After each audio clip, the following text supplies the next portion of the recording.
दोस्तों, आप सभी को जो है महतारी वंदन योजना का फॉर्म जो है वो मिल चुका होगा और अभी आप सभी को जो है वो क्लियर दिख रहा होगा। तो मैं आप सभी को बता दूं कि किस प्रकार से कौन कौन से जगह पे क्या भरना है, वो आप सभी को मैं क्लियर कर देता हूं। सबसे पहले जो है आवेदन स्थान जो है, जैसे कि आप कहीं पर भी रहते हैं, जैसे दुर्ग में, तो दुर्ग क्षेत्र डालेंगे। रायपुर में के लिए रायपुर, और दिनांक जो है जिस दिन आप जमा करेंगे उस दिन का यहाँ पे दिनांक रहेगा। और यहाँ पास आपका जो है एक 100 सत्यापित फोटो रहेगा, जिसमें आप फोटो चिपका देंगे। और आवेदक का प्रकार जो है, जो सही हो उस पर टिक लगाए। तो विवाहित है तो विवाहित पे टिक लगेगा, विधवा है तो विधवा पर, परित्यक्ता यानी कि जो त्याग कर चुके हैं, और तलाकशुदा के लिए तलाकशुदा पर। ठीक है। और आगे मैं बता देता हूँ जो ये है, आवेदिका का नाम आधार कार्ड के अनुसार, आधार कार्ड में जिस प्रकार का जो आपका नाम अंकित रहेगा, जैसे कि आपका नाम मान के चलिए कि आनंद है, तो आप उस नाम को लिख देंगे पूरा। और पति का नाम, जैसे कि सॉरी महिला है तो जैसे कि यहाँ पर मैंने कंचन बोल दिया, कंचन शुक्ला, तो आप सभी उसके पति का नाम, जैसे कि यहाँ पर आप पति का नाम लिख सकते हैं।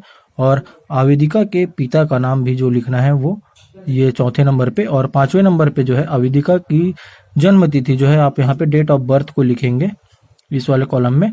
ये सिर्फ आपको एक बेसिक डिटेल्स दे रहा हूँ, जो कि आप जो महतारी वंदन योजना को आप भर सकते हैं। और जन्म तिथि के बाद जो है, जन्म तिथि के सत्यापन हेतु संलग्न दस्तावेज का विवरण जो है, जो संलग्न हो उसी पर ही टिक करना है आप सभी को। तो मैं आपको बता देता हूँ, अगर जन्म प्रमाण पत्र है तो आप उसमें टिक करेंगे, पैन कार्ड है तो उसमें, और मतदाता परिचय पत्र ये भी आपकी जन्म तिथि के सत्यापन के लिए जरूरी है। और 10वीं की अंक सूची हो अगर, तो वो भी आप डाल सकते हैं। और साला दाखिला खारिज प्रमाण पत्र और ड्राइविंग लाइसेंस। तो दोस्तों, ये जो आपको एक स्लैश में दिया गया है कॉलम में, तो वो उसमें से कोई भी एक प्रमाण पत्र आपको देना होगा, है ना। उस पर टिक कर देंगे। जैसे कि आप जन्म तिथि के लिए जन्म प्रमाण पत्र दे रहे हैं या पैन कार्ड दे रहे हैं, जिसमें आपको जो सही अंकित हो, जो आधार कार्ड पर भी वही हो, तो उसी को ही आप देंगे। ठीक है।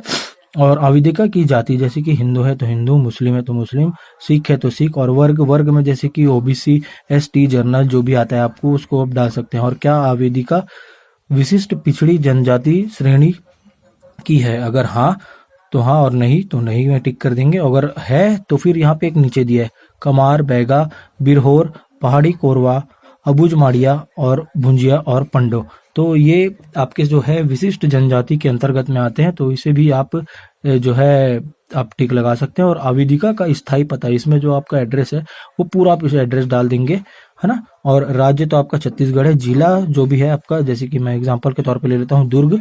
ब्लॉक पंचायत जो भी आपका ब्लॉक पंचायत आता है।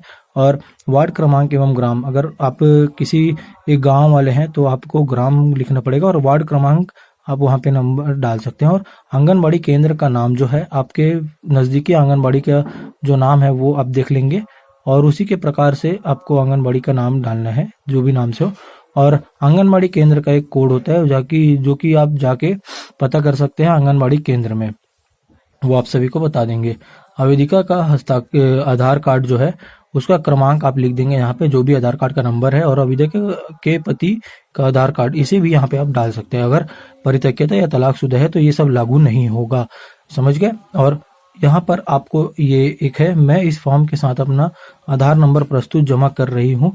स्व और शिक्षा से महिला एवं बाल विकास विभाग छत्तीसगढ़ को सहमति देती हूँ कि मेरे आधार विवरण का उपयोग मुझे प्रमाणित करने और महतारी वंदन योजना का लाभ देने के लिए किया जा सकता है। यानी कि आप स्व प्रमाणित कर रहे हैं कि इस योजना का लाभ आपको मिलेगा, और जो भी आप डॉक्यूमेंट्स जो भी आप यहाँ पर फिल किए हैं वो सब सही है। और दूरभाष क्रमांक में आप अपना मोबाइल नंबर डाल सकते हैं, जो आपका स्वयं का हो, जो महिला है उसका। और वैकल्पिक में जो भी है आप उनका डाल सकते हैं, या हो सके आप अपने हस्बैंड का भी नंबर डाल सकते हैं। और आगे देख लेते हैं। और आगे ही जैसे आप पेज को पलटाते हैं तो आपको दूसरा पेज मिलता है, जो कि 13 नंबर में अगर देख ले, आवेदिका का पैन कार्ड का क्रमांक। तो ये वैकल्पिक दस्तावेज लिखा हुआ है, परंतु मेरा ये कहना है कि आप सभी अपने तरफ से कोई भी जो है कमी मत छोड़िएगा फॉर्म को भरने में। तो आप बिल्कुल पैन कार्ड का नंबर यहाँ पर डाल दीजिए। और राशन कार्ड क्रमांक, ये भी आपका वैकल्पिक दस्तावेज में लिखाया है, लेकिन आप, मेरा ये कहना है कि आप सभी इसको भी फिल कर दीजिए। और मुखिया का नाम, जो आपका राशन कार्ड है उसमें मुखिया का क्या नाम है, जैसे कि आपको स्वयं के नाम से ही राशन कार्ड होगा, क्योंकि लगभग छत्तीसगढ़ के लोगों को जो है वो महिला के नाम से ही मिला हुआ है। और आवेदिका के पति का पैन कार्ड का क्रमांक ये भी वैकल्पिक दस्तावेज में आते हैं, क्योंकि ये सब चीज़ें वेरीफाई होंगी, जिस प्रकार से आपको नियम का पता चला होगा कि जिनके भी घर में आयकर दाता है, इनकम टैक्स जो फाइल करते हैं, उनको इस योजना का लाभ नहीं मिलेगा। तो उसी को ही चेक करने के लिए जो है यहाँ पर पति के पैन कार्ड का जो है क्रमांक पूछा गया है। तो आप सभी यहाँ पे आप अपना क्रमांक डाल सकते हैं। और क्या आवेदिका के परिवार का कोई सदस्य भारत सरकार अथवा राज्य सरकार के शासकीय विभाग, उपक्रम, मंडल, स्थानीय निकाय में स्थायी अस्थायी संविदा पदों पर कार्यरत प्रथम वर्ग, द्वितीय वर्ग एवं तृतीय वर्ग के अधिकारी कर्मचारी हैं? अगर हाँ तो आपको नहीं मिलेगा, परंतु यहाँ पर नहीं डालना है। और क्या आवेदिका ऐसी पेंशन भोगी है जो मासिक पेंशन प्राप्त करती है? अगर पेंशन प्राप्त करती होगी तो आपको हाँ डालना है, और नहीं करती तो नहीं में डालेंगे आप, है ना। और अगर करते हैं तो फिर भी आपको योजना का लाभ मिलेगा, परंतु जो आपका जो मासिक का पेंशन है वो जो है लगभग 1000 से कम का होना चाहिए, तभी। जैसे कि आपको अगर 500 रुपये पेंशन मिलते हैं तो 500 रुपये इसके अंतर्गत भी आपको मिलेगा, यानी कि पूरे आपके जो राशि होंगे वो 1000 रुपये हो जाएंगे। और क्या आवेदिका ये पेंशन भोगी वाला आपका, तो पेंशन भोगी का आपका क्लियर हो चुका है। और जो है क्या आवेदिका के परिवार का कोई भी सदस्य वर्तमान अथवा भूतपूर्व सांसद, विधायक, भारत सरकार अथवा राज्य सरकार को के बोर्ड, निगम, मंडल के अध्यक्ष एवं उपाध्यक्ष हैं? अगर यदि हैं तो आपको तो ऐसे भी नहीं मिलना है, परंतु यहाँ पर आपको नहीं टिक करना है।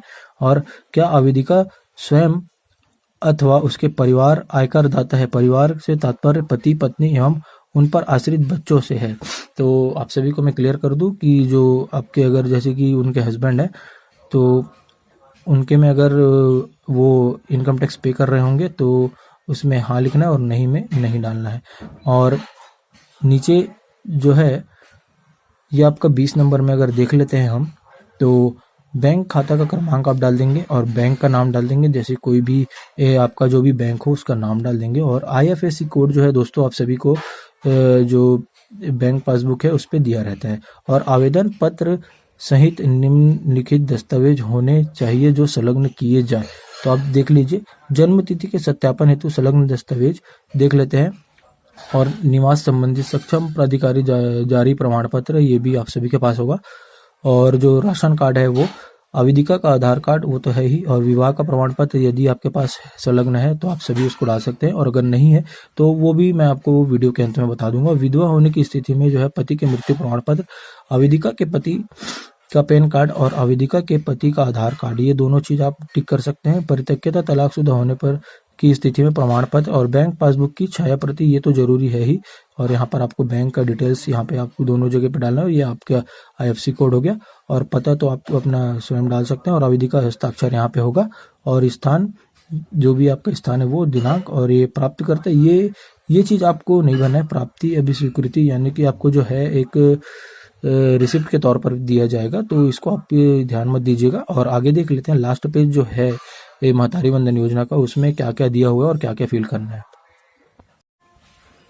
तो दोस्तों अब ये लास्ट पेज जो है हमारा महतारी वंदन योजना का, लगभग अगर देखा जाए तो 3 स्लैब है, एक सामने है, उसके पीछे एक, और ये आपको जिस तरह से मैंने दिखाया, और ये लास्ट है। तो इसमें आपको जो है ये स्वघोषित शपथ पत्र है, जिसमें कि आप सभी देखेंगे मैं, फिर उसके बाद अपना नाम जो डाल देंगे, जो भी महिला है, और पति का नाम, और वर्तमान पता में जो भी आपका एड्रेस है वो, स्थायी पता भी लगभग आप सभी का दोनों का सेम ही होगा, तो आप सभी उसमें डाल सकते हैं। और शपथ पूर्वक प्रमाणित करती हूँ, है ना। तो आप सभी ये प्रमाणित कर रहे हैं कि आपके जो भी संलग्न दस्तावेज है और जो भी आपने फिल किया है वो सब सही है, इसीलिए ही है। और जो है मैं अथवा मेरे परिवार का कोई भी सदस्य वर्तमान में भारत सरकार अथवा राज्य सरकार के शासकीय विभाग, उपक्रम, मंडल, स्थानीय निकायों में स्थायी अस्थायी संविदा के प्रथम, द्वितीय, तृतीय वर्ग के अधिकारी कर्मचारी नहीं है। यहाँ पर प्रमाणित कर रहे हैं जो भी आपके एलिजिबिलिटी क्राइटेरिया जो पात्रता में आया था आपके, कि जो भी सरकारी कर्मचारी होंगे उनको वो फॉर्म नहीं भी भर पाएंगे, यानी कि फॉर्म तो भर सकते हैं परंतु जो है उन्हें अपात्र घोषित कर दिया जाएगा। और मैं अथवा मेरे परिवार का कोई भी सदस्य वर्तमान अथवा भूतपूर्व लोकसभा, विधानसभा का सदस्य अथवा बोर्ड, निगम, मंडल में अध्यक्ष, उपाध्यक्ष नहीं है। तो ये भी आप जो है वो प्रमाणित कर रहे हैं। मेरे पति का व्यवसाय, कार्य, जो भी आपका कार्य है मतलब आपके हस्बैंड का, वो डाल सकते हैं, जिससे मेरे पति परिवार की सभी स्रोतों से कुल वार्षिक आय, आप यहाँ पर एक आय की आमदनी लिख सकते हैं। बेसिकली जो है वो 2.5 लाख से ज़्यादा नहीं होनी चाहिए सालाना। तो रुपए के इस कारण मेरे परिवार में कोई भी सदस्य आयकरदाता नहीं है। तो मतलब जो भी आपका अमाउंट है उसके अंडर में ही होने के कारण आपका कोई भी आयकरदाता नहीं है। आवेदिका के हस्ताक्षर यहाँ पे फिर से हो गया और ये आप जो है पढ़ सकते हैं। आवेदन पत्र में दिए गए विवरण तथ्य मेरे विवेक से सत्य है। यदि आवेदन पत्र में दिए गए कोई विवरण तथा मिथ्या पाए जाते हैं तो मेरे विरुद्ध कार्रवाई करते हुए आवेदन स्वतः निरस्त किए जाने पर मुझे कोई आपत्ति नहीं होगी तथा झूठे शपथ पत्र प्रस्तुत किए जाने के कारण की गई विधि सम्मत कार्रवाई के लिए मैं स्वयं जिम्मेदार होंगी। यानी कि बस ये आपका जो है आप स्वघोषित घोषणा कर दे रहे हैं कि आप जो भी दस्तावेज दिए, जो भी डॉक्यूमेंट दिए और जो भी आप नंबर बताए हैं वो सब मेरे सही हैं A to Z। बस इसीलिए ये आपका जो है स्वघोषणा प्रमाण पत्र, उससे कोई दिक्कत नहीं है। आप सभी इसे ध्यानपूर्वक एवं निश्चिंत होकर के इसे भर फिल कर सकते हो। गवाह के हस्ताक्षर में जो भी आपके पड़ोसी होंगे उनका आप यहाँ पर जो है हस्ताक्षर करवा सकते हैं, नाम लिख सकते हैं, एड्रेस जो आपका सेम है वही रहेगा और आवेदिका का हस्ताक्षर, नाम, पूरा पता आप यहाँ पर डिटेल दे सकते हैं। तो दोस्तों आप सभी को क्लियर हो ही गया होगा कि महतारी वंदन योजना का जो अभी ऑफलाइन फॉर्म फिलअप हो रहा है नज़दीकी जो आंगनबाड़ी केंद्र हैं और जो निगमों में या जो भी शासकीय जो ऑफिस है वहाँ पे हो रहा होगा, तो आप सभी उस वहाँ पे जा करके ये फॉर्म ला करके जो भी आप सभी को मैंने बताया आप सभी को क्लियर हो ही गया होगा। उतना जो है मुश्किल नहीं है, आसान है, बिल्कुल आप भर सकते हैं। और आगे हम ये बात करेंगे कि इसके साथ साथ जो है निवासी प्रमाण पत्र के तौर पे और जो है विवाहित जो महिलाएं हैं उनके लिए एक विवाह का एक पंजीयन फॉर्म जो है आपके नज़दीकी जो भी चाहे सेंटर वगैरह में आपको मिल सकती है और पार्षद एवं सरपंच द्वारा आप उसको साइन करवा करके जो प्रमाणित करके इसमें आप अटैच करके डाल सकते हैं। ये मैं आपको बता देता हूँ, ये आपका जो है ये स्वप्रमाणित जो विवाह पंजीयन का है वो आपका फॉर्म है। और इसी तरह ही जो है इतने ही बड़ा जो एक फॉर्म आता है उसमें भी निवासी का रहता है, उसमें भी आप पार्षद या सरपंच से यहाँ पर साइन करके जो है इसे भर सकते हैं, है ना। श्रीमान यानी कि आपके पति का नाम और पत्नी का नाम, यहाँ पे दोनों पति पत्नी है तथा दोनों विगत डैश वर्षों से जितने भी वर्ष आपके शादी हुए हैं वो ग्राम वार्ड जो भी आपका वार्ड या विकास खंड है, निकाय, जिला, है ना, और छत्तीसगढ़ में निवास रहते हैं। इनके दस्तावेज आधार कार्ड, मतदाता परिचय, राशन कार्ड, मजदूर कार्ड में या किसी एक में दोनों का रिश्ता पति पत्नी बताया गया है जिसके आधार पर मेरे द्वारा यह प्रमाण पत्र जारी किया गया। यानी कि ये आपका पार्षद और सरपंच जो है अब प्रमाण पत्र आपको जारी कर रहे हैं कि आप बिल्कुल शादीशुदा हैं। और ये जो है नीचे दिए गए उक्त प्रमाण पत्र आवेदक द्वारा दिए गए जानकारी दस्तावेज के आधार पर ही जारी किया गया और जो भी दिनांक है आप यहाँ पर डाल सकते हैं। तो दोस्तों आप सभी को क्लियर हो गया होगा। और इसी तरह ही जो है निवासी प्रमाण पत्र भी रहता है जिसमें आपके जो एड्रेस है वो सब लिखा रहता है। लगभग ऐसी ही बेसिक सा एक छोटा सा फॉर्म रहता है और साथ ही साथ जो है यहाँ पे पार्षद और सरपंच से आप साइन करवा सकते हैं। तो दोस्तों कैसी लगी आपको जानकारी? आप बिल्कुल इस वीडियो को सभी लोगों तक शेयर कीजिए ताकि जो फॉर्म भरना चाह रहे हैं और फॉर्म भरने वाले हैं तो उनको ये चीज़ आसान हो सके उनको भरने के लिए और कहीं पे भी परेशान ना हो और आसानी से अपना फॉर्म भर करके जो है जमा कर सकते हैं। तो चैनल पर बने रहिएगा, वीडियो को लाइक, सब्सक्राइब और शेयर जरूर कीजिएगा। धन्यवाद।